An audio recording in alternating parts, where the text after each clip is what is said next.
सापिनिया बुद्धि भाव में काट दे संकट किया विश्व हो जाए देखे चला नागावाजी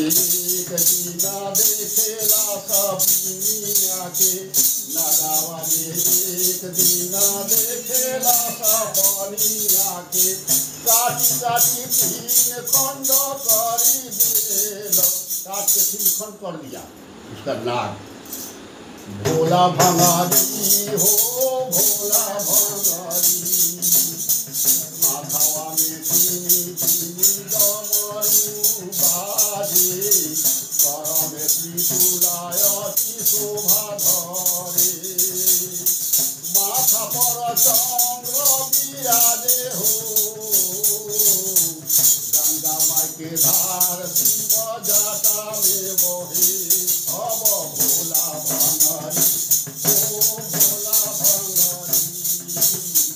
हमारा के भानिया पिया देहु अब भोला भंगारी शिव भोला भंगारी हमारा के भानिया पिया देहु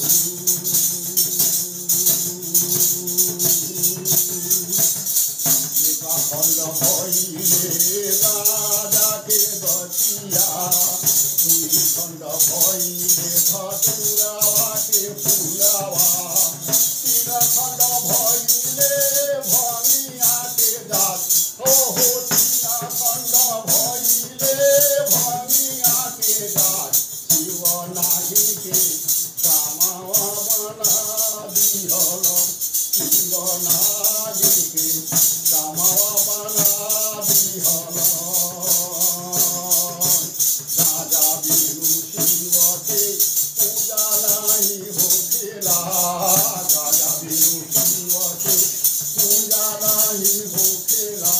भनिया बिनु शिव के पूजा नहीं होखे हो लागे धतुरावा के फूल आहोला